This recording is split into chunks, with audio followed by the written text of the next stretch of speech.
Los compositores y su música hoy, Johann Nepomuk Hummel.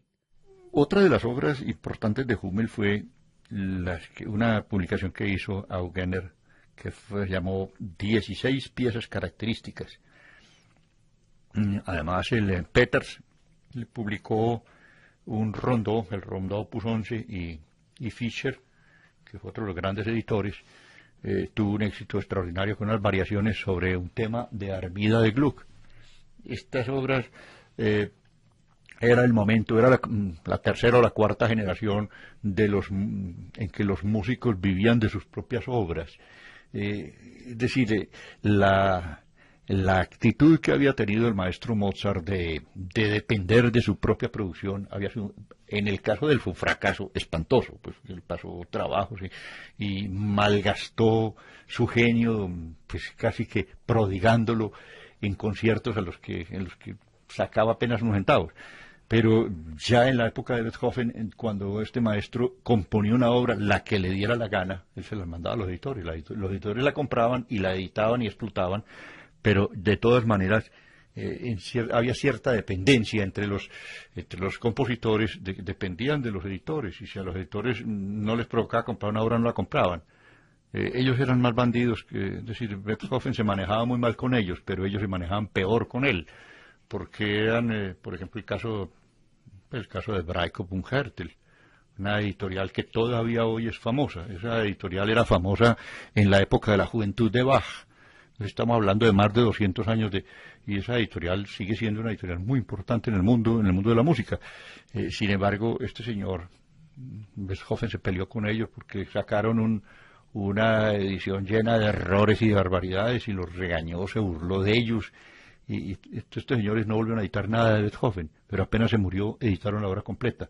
Esto es un aprovechamiento del más miserable, pues era de la explotación, sí, el negocio antes que la gente.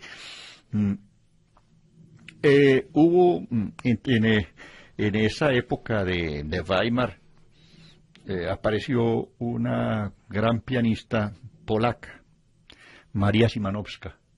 María Szymanowska, Phil, la llamaban el Phil femenino. John Phil era un tipo que tenía una manera de tocar exquisita, que fue el modelo de Federico Chopin, y que fue el modelo no solamente en la manera de tocar, sino en la manera de escribirlos, y los famosos nocturnos pues de Phil son el primer tomo de los nocturnos de Chopin. Goethe no dudó en calificar a la María Szymanowska como, decía que la situaba por encima de Hummel. Él fue el único que dijo eso. Es decir, él generalmente en cosas de música no opinaba. En cosas de mujeres sí, porque el señor Goethe era muy enamorado. Y aunque estaba viejo, seguía enamorado de todas las mujeres lindas que pasaran por sus dominios. Fue tal vez la única vez en que Felix Mendelssohn estuvo en desacuerdo con Goethe. A esa afirmación de Goethe de que María Szymanowska la ponía por encima de Hummel, dijo Mendelssohn, pues claro, refiriéndose a Goethe, que quienes así opinaban era porque pensaban más bien en su linda cara que en su manera poco bella de tocar. Más o menos lo mandó a coger café, pero el hecho es que Mendelssohn nunca estuvo en contra de Goethe abiertamente, sino en esa oportunidad defendiendo a Hummel precisamente. Ahora, Hummel por otra parte había aprovechado muchas cosas de enseñanzas de los grandes maestros. Él estudió con muchos, con Salieri, con Albersberger, con Mozart y también con Haydn. Y curiosamente con Haydn estudió fue en Londres. La temporada de conciertos en Londres, pues naturalmente como en cualquier parte tenía una duración aproximada de unos 4 meses. Y era una temporada muy intensa, que era la que había en Londres. Pero como Haydn estaba contratado para 2 años, pues había un lapso muy grande entre el término de la temporada y la siguiente temporada. Eran 8 meses en los que el señor se dedicaba a cualquier cosa, a dar lecciones. y la aristocracia inglesa se disputaba las lecciones de Haydn, así no fueran muy buenas. Es decir, el hecho de tener a Haydn casi que de visita en la casa era un honor grande para ellos. Y ese fue el caso. Hummel estudió en Londres, estudió con el maestro Haydn. Este Haydn tal vez lo único que no le recomendó nunca fue que se metiera al servicio de los Esterházy, pero no tenía muchas oportunidades este maestro de escoger qué hacía. Hummel estuvo 5 años viviendo en Viena, entre los años 16, de 1816 a 1820. Después estuvo en Stuttgart y después terminó como Kapellmeister en Weimar. La vida no fue una vida así como muy aventurera. De todas maneras, el señor se pegó una engordada tan complicada que dicen que hizo construir la mesa del comedor, tenía una abertura redonda para poder acomodar la barriga, porque si no, no cabía. Y era un comelón, un tragón, era así desproporcionado, ¿verdad? El amigo Hummel era de una presencia muy extraña. Con los años se le fueron acentuando esas cosas. Él se vestía de una manera que parecía ese estilo aparecido pues de estos emergentes. Tenía la goma de los anillos, anillos de diamantes que le había regalado uno el zar de todas las Rusias, el rey de Inglaterra, no sé cuántos, el duque no sé qué, y todos generalmente estos duques, en vez de pagarle a los músicos para que realmente pudieran vivir de eso, se contentaban con hacer los regalos les regalaban tabaqueras de oro y anillos de diamantes, y este señor era una debilidad, tenía anillos en los 10 dedos de las manos. Eso era una cosa espantosa, como un escaparate pues horrible, y así tocaba. Un crítico inglés, Shorley, que era un crítico de esos exigentes de un periódico de Londres, escribía en su periódico estas palabras: nadie que haya oído la improvisación de Hummel podrá olvidarla jamás. Fue elegante, espontánea, fantástica. El admirable autocontrol como ejecutante demostrado en una medida y manejo del tiempo inigualable por ningún contemporáneo o sucesor que yo haya oído.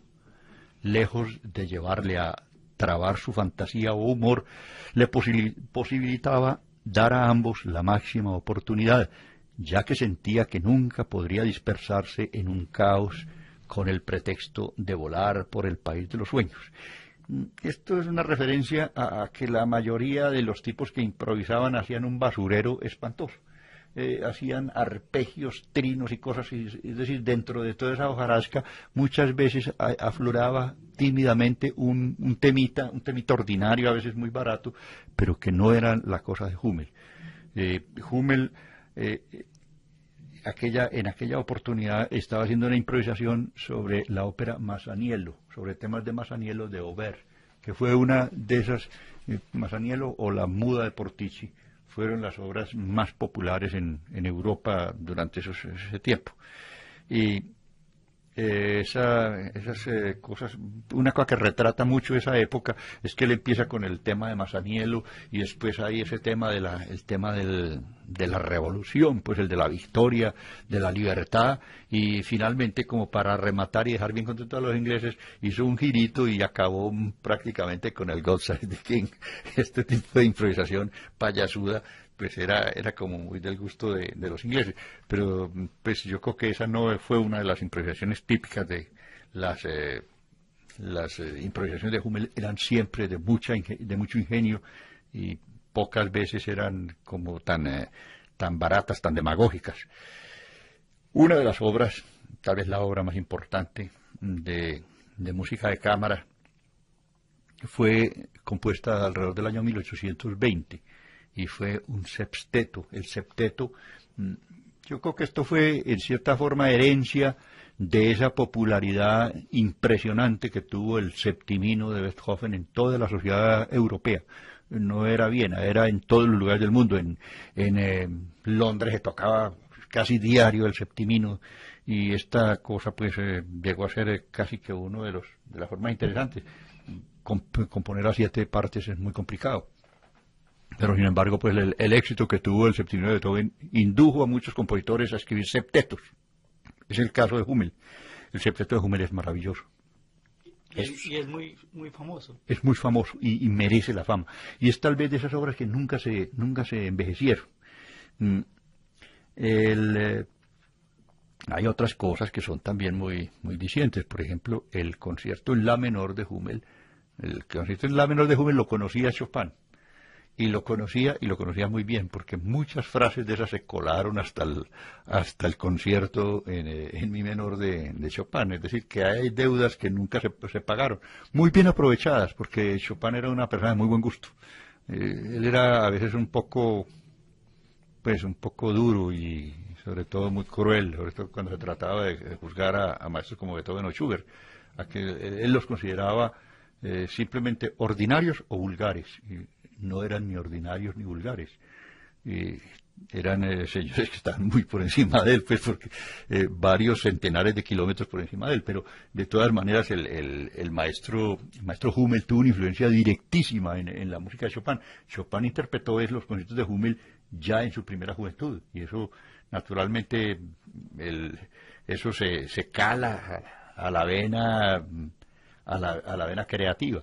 Este es uno de los tipos que más influencia y más acciones dejó en la producción de la música del romanticismo. Ahora, hay una obra de Hummel, que es el Opus 67, que son los preludios en todas las tonalidades mayores y menores. Esos preludios, claro, el primer ejemplo lo dio el maestro Bach en sus colecciones de preludios y fugas, que fueron los 2 libros del clave bien temperado. Después de eso se escribieron muchísimos, pero el caso de tratar todas las tonalidades mayores y menores, que era uno de los principios de la buena ejecución pianística. Los pianistas de cierta época tocaban en ciertas tonalidades que les parecían, entre comillas, fáciles, y las tonalidades fáciles eran las que no tuvieran muchas complicaciones de alteraciones. Total que había tonalidades en las que no se atrevían ni a meterle la mano, por ejemplo, mi bemol menor, eso es una cosa que no, o re bemol mayor, o do sostenido mayor, pues esas escalas que tenían muchos bemoles o muchos sostenidos, las consideraban muy difíciles. El punto de partida de Hummel era que uno tenía que dominar todas las tonalidades antes de empezar a avanzar en la técnica de la verdadera técnica pianística. El caso de Hummel es uno de esos modelos lindos, pero que realmente después de eso se escribieron los de Chopin y nunca más. Ellos se habían encontrado, Hummel y Chopin se habían encontrado en el año 1828 en Varsovia, en el curso de uno de esos viajes y de esas giras de Hummel. Y más tarde Chopin visitó a Hummel en Viena, también de pasada y muy de carrera, fue, lo saludó y se largó. Lo cierto es que el maestro Hummel por muchísimo tiempo permaneció en esa oscuridad, pues, en el olvido más absoluto. Tal vez en el año 1970 hubo como un prurito de resucitar a Hummel, y ha sido pues un trabajo muy eficiente. En este momento hay muchísimas obras, prácticamente la obra de Hummel se está tratando de desenterrar antes de que se hunda definitivamente en el olvido, porque muchas de esas obras han sido rescatadas del manuscrito inédito, que eso es una vergüenza. Es decir, eso está bien que hubiera ocurrido por allá con músicos del siglo XIV, pero no con un músico tan famoso del siglo XIX. Los compositores y su música hoy, Johann Nepomuk Hummel.